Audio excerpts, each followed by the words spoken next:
Something that is sorely lacking in Transformers these days is a sense of adventure. Everything is played pretty safe. A lot of homages, a lot of throwbacks to different versions and repaints of each character that comes out. Everything is a pre-existing character or based on a pre-existing character.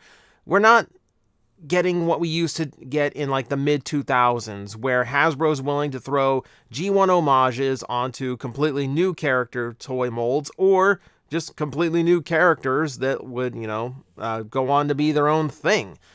It's very, very rare when we have that now. We haven't really had it in force since the mid-2000s and the Unicron trilogy. What kept that spirit alive for so long was BotCon and the subscription service figures from the Collectors Club. Those got away with pretty much whatever they wanted to do, and it had some really clever reuses of some molds that Hasbro was never willing to attempt. Now, when I put this list together, this was originally just going to be the best BotCon toys, but I saw so many things from the subscription service that were so clever I had to include them in the list, and it became all Fun Pub toys, even though that meant, surprising to me, most BotCon toys got pushed off the list completely. And the more I thought about it, the more I realized the Collection Club subscription service toys, all of those weren't held to whatever BotCon theme was going on that year. It was literally whatever Fun Pub wanted to do, which did lead to a lot more randomness and a lot more clever reinvention. So the more I thought about it, the more sense it made. So before I get going here, let me explain. When I say best Fun Pub toys, I don't mean like the best quality action figures, because frankly, they had no control over that. They're just reusing Hasbro and Takara's engineering. I'm mostly judging these based on how good they look and how clever the homage is, as well as, of course, any new tooling that they did in order to create this figure. Spoiler alert, there's only one figure on here that's just a straight repaint. They did work from time to time. So, with all of that said, here are the 10 best Fun Publication Transformers, and we're starting at a pretty interesting point, and one of the more recent ones that they had done. One of the tricks that we had was, with the popularity of the IDW comics, getting those characters out became really difficult because so many of them were redesigned to a point where they couldn't be reused, or they were not really fitting into Hasbro's plans. Enter Fun Pub, who came up with a clever idea of getting a fan favorite in, and that was their Chromedome. Reusing Prime Wheeljack actually gave it proportions that weren't too dissimilar to its IDW counterpart, which has some interesting shapes going on, to say the least. The vehicle mode especially just looks super, super nice in these colors. It's actually a really straight, really strong homage. And what worked here not only was the new head design that was straight out of the IDW comic, but also the fact that the chest being a fake windshield basically gave them a blank slate to make it look like Chromedomes without having to interfere with the vehicle mode. So it turned a fake windshield chest into just a normal chest, which is the kind of switch I like when it comes to a repaint. It does also help that this came pretty close to a version of Rewind, so you can't have one without the other. And while it takes the Memo Surgeon thing a little bit too literally, I'd like that he comes with swords too. I think that fits a little bit too. So yeah, very smart homage and a very nice way of getting us a IDW character without having to break the budget. I tell people that the best BotCon set ever was Dawn of Futures Past. The idea of taking Beast Wars characters and giving them their pre-Earth vehicle modes, and all using Cybertron toys, no less. It was a really clever set, extremely clever. But looking it over, there's been so many toys since then that were also really clever that overall, any one individual figure doesn't really stand out as much as I thought they would. So when picking one, it came down to either Dinobot, who was reusing existing parts, or someone who took a little bit more effort, and that was Optimus Primal. This is genius. Like, it's just straight up genius. So admittedly, the big muscle trike might not be the best vehicle mode for him, but it's a big, powerful vehicle that actually does kind of suit the character. But I think what works best here is the fact that they used Crumple Zone's unique physique to actually put a little bit of his beast mode back into him. You get a little bit of that gorilla with these gigantic forearms. It gives just enough of that impression to get the original character across, even if that's not his traditional proportions.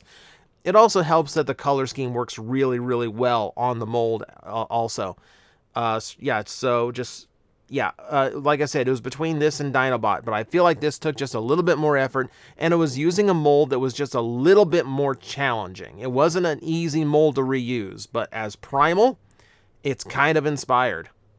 Let's talk about the one straight up repaint in this entire list. When it comes to the Collector Club, they could do pretty much whatever they wanted, especially because they also had the license for G.I. Joe, meaning it was one of the very first places we could get proper crossovers between G.I. Joe and Transformers as toys. And the best looking one out of all of them was Serpentor, or of course, a Cybertronian version of Serpentor. Aside from the gold and the green being absolutely gorgeous, it's also reusing the Rat Bat head from the Takara remold of Generation Scourge. It works perfectly. Like, the bat completely vanishes, and I completely believe that that is Serpentor's Cobra hood and helmet. It's brilliant. And of course, like I said, the coloration just looks absolutely awesome. I also love the little homage they have in the chest, where they actually managed to give it the look of like snake eyes and fangs. That's another really clever twist here that I absolutely love. I admit, the vehicle mode looks a little bit weird. But in this case, this just straight up works. I even love just the fact that like the wings work as the cape, because you can actually set them a little bit lower than it shows here, and yeah, it just straight up looks like a nice cape. So again, so much of this one works, and it works so well. It makes me completely forget that this was originally Rat Bat, and I think forgetting the original is the best sign of a good repaint. Number 7 goes back to Transformer Prime mold, but this one does something very unexpected.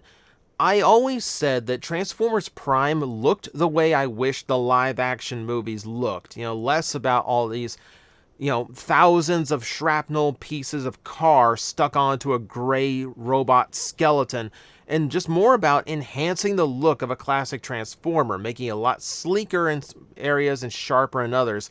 I think it hit the right balance between modernization and classic design.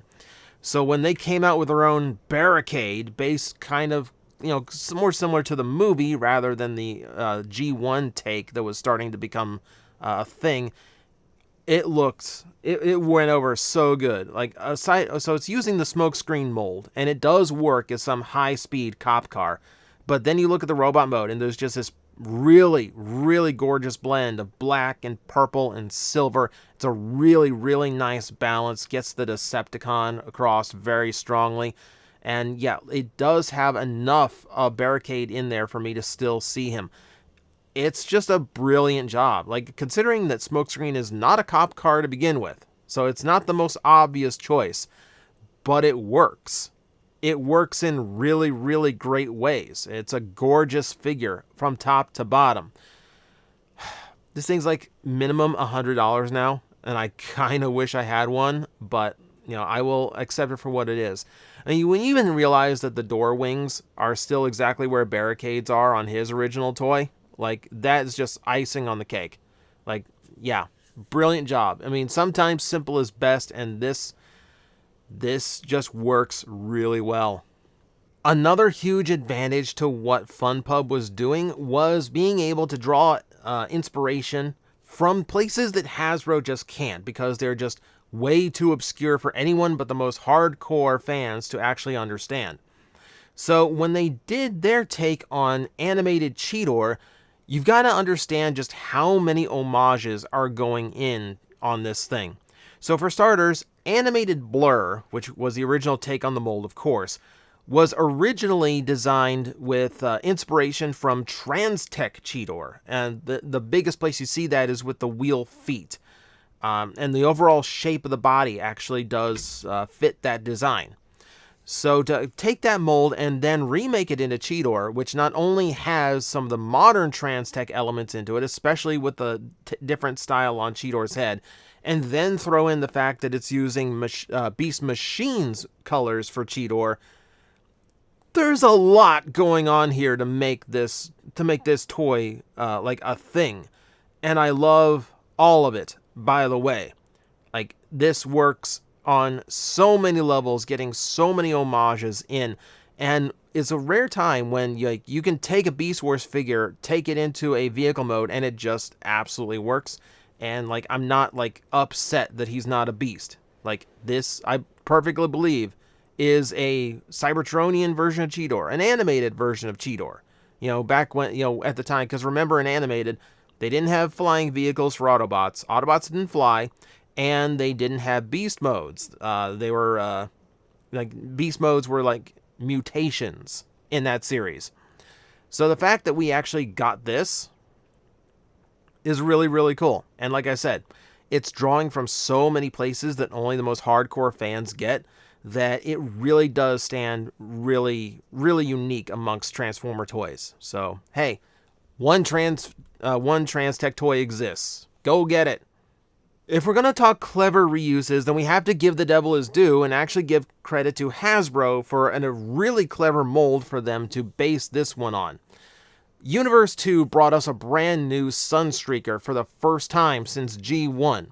And it wasn't just that it was Sunstreaker. The toy was famous because of the transformation scheme it had. Rotating the torso around allowed you to actually use the front of the car mode as a like the chest instead, which made it match Sideswipe. So the toy eventually did become Sunstreaker's brother. So FunPub took that idea of a shape-changing toy, getting two robots out of one mold, and did a brand new Punch Counterpunch. One of the most unlikely toys to ever get reused from somebody else's mold, and they found a way of making it work. They extended this homage and this trick by also making the waist different on both sides. You'll notice here, Counterpunch uses one side of the thighs, whereas Punch uses the opposite. They also have different leg configurations, which wasn't originally in the design of the toy, but they worked in anyway. It's incredibly clever, and all they really had to do was make a head that swapped between one and the other. Once all the rest of the work is done, that's pretty much an easy trick. This thing was so hot. This was like one of the most popular BotCon or Collector Club toys for a long time, because it's so clever. And it's such a good way of getting that character back out. These days we have a dedicated mold for Punch Counterpunch. It's not as big of a deal. But back then, when we thought something like this was absolutely impossible from Hasbro, this was huge. You have to remember, like, this was before Hasbro was willing to do just any character on the block. So this took off huge. And good on them. It's incredibly clever. I will admit to some bias on this one, because this is not especially clever. I just think it looks absolutely amazing. Something we really haven't touched on here so far is Shattered Glass, which did come up with a lot of clever reuses and swapping, repaints of a character with its original color scheme to create, inverted versions, or swapping their counterparts together. There's a lot of cleverness in making the Shattered Glass concept work. But my absolute favorite one of all of them is going to be Goldbug. Now, aside from the fact it's using Cybertron Hotshot, one of my favorite toys from Cybertron, I love the base concept of it, and I think it's something that the current Shattered Glass completely misses, and I'm upset over it. With the inversion of a personality, doesn't just come, new colors, but it should also come with a new attitude, a new goals, new personas. And while Shattered Glass has a lot of that, the new Shattered Glass doesn't reflect that in the character's choice of alt modes. they're just the same old thing that they always are. Shattered Glass Soundwave is now just a tape recorder again. What I loved about this was it wasn't just, like a gold version of Bumblebee, but it was that new, darker, more serious attitude that also makes him go for a much more serious and intimidating vehicle mode and robot form. That strikes me as a more suited, like, inversion of Bumblebee. It makes it a more complete inversion of Bumblebee. Aside from that, yes, it looks absolutely brilliant. The mold takes to the black and yellow so well. The hits of blue are so nice on this toy. I don't even mind that it's not gold like Goldbug. It just looks awesome. This is my holy grail right now. This is my holy grail. I saw one on eBay go for like 200 something. And you know what? If money's running good that a particular month and that happens again, I might not say no. Because this is absolutely beautiful. I love this toy. And I love the different take on Goldbug. Because I feel like this completes the shattered glass concept a lot better than the modern ones do. I'm going back to a Transformers Prime mold for a third time, and this one gets especially good because it takes advantage of a unique situation and a unique design. So Starscream in Prime is notably very different from his traditional takes. He is very thin, very svelte. He's got like this hunch kind of thing to his back. He's supposed to look very wormy and schemy, and that's just it's a different take on Starscream.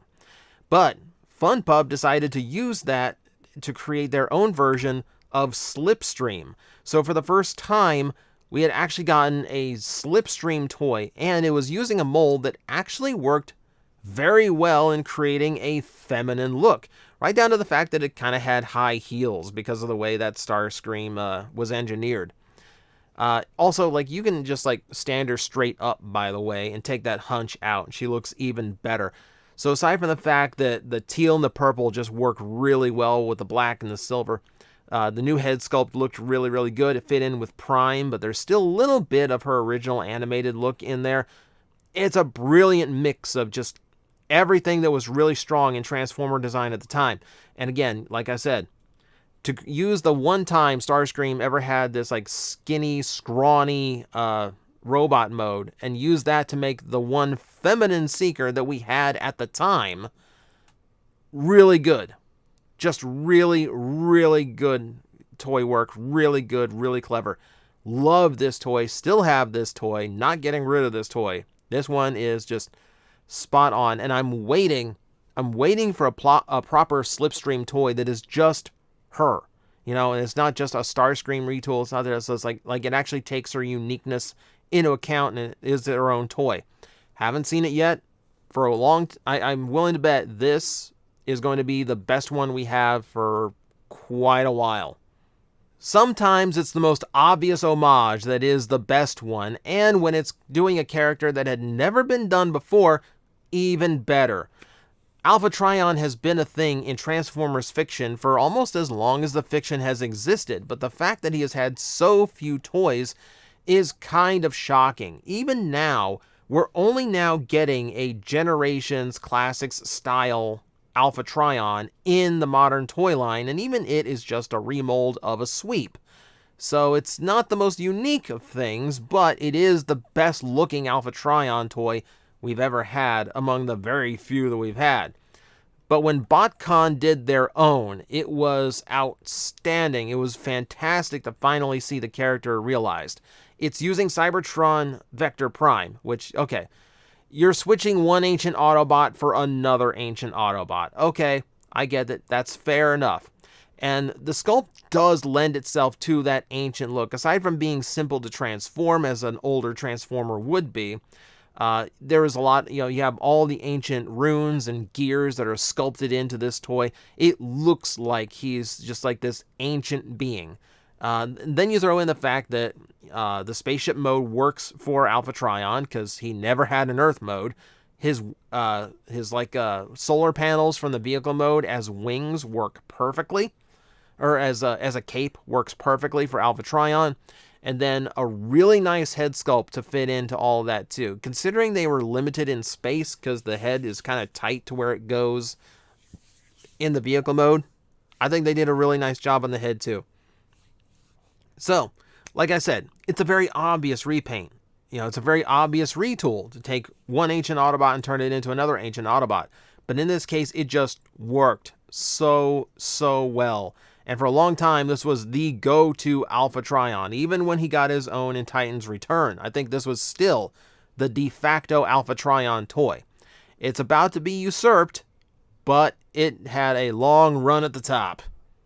If you've watched my channel before, number one should not come as a surprise to you. This is a toy I've talked about before. It is a toy I have lavished praise on. It is a toy that I think is single-handedly the most clever repaint or retool we've ever gotten in Transformers. Hasbro, Takara, FunPub, eHobby, take your pick. I think this is the top of the line. Let's talk about Thrustonator one more time. All right. We're using the Dirge Gun retool of the Waspinator figure from Beast Wars Neo. This is already just like an absolutely manic toy. I should say Beast Wars 2. Don't call me on that. I corrected myself. Point being, I'm not even sure I'm getting Dirge Gun right. I can never keep the Cyber Beast straight. Point is, it's a cybernetic remold of the Waspinator tooling. So it was never, and it's never gotten a reuse in America, by the way. So the fact that FunPub tracked this mold down from obscurity, because it'd been a long time since it got used, and used it to replicate something of an evolution of the last time we saw Waspinator, where he was just a simple little wasp with Thrust's head from Beast Machines. And to take that concept and go, well, what if we drove that out further? And he kind of became his own Transformer again. So here we have all the mechanical details have been colored in Thrust's pink colors with his hits of yellow and silver. Everything that was originally Waspinator has been painted back into Waspinator. So you have this perfect blend between Viacon and Predacon. And then you have that head sculpt. It is like the most manic head sculpt I've ever seen on a Transformer. There's a ton of detail in there and a ton of paint. A lot of little paint apps going into that to make that head work. Literally the only flaw to this entire thing is that one wasp eye that's still present in the chest probably should have been purple or the same blue as Waspinator's eye. That's literally the only thing I think they got wrong on this whole thing. It is such a clever idea, such a clever reuse of a mold that was very underused, and yeah, just a really cool looking piece. Super unique to this day, and still my absolute favorite thing FunPub ever produced. That is my Here's 10 for the day. I'm sure I forgot something, so let me know what you thought of the list down below. Obviously, this is all based on personal preference. Your favorite character, your favorite repaint probably wasn't on here. I hope it was, because I try to be objective about these things, but I have to admit, it's still based on my personal opinion. That's all it is. So agree or disagree, either way, hope you enjoyed, and I hope at the very least, maybe you pulled something from this, because, like, BotCon isn't what it used to be. So getting these little bits of history is becoming rarer and rarer. Thank you guys for watching. I will see you next time. Guys, I am facing the most powerful enemy any YouTuber can face, the algorithm, and I need your help to defeat him. Hit the like button, hit the subscribe button, hit the notification bell, and leave a comment. Every time you do, we attack that algorithm and we drive it back until it can no longer defeat this channel. Thank you very much.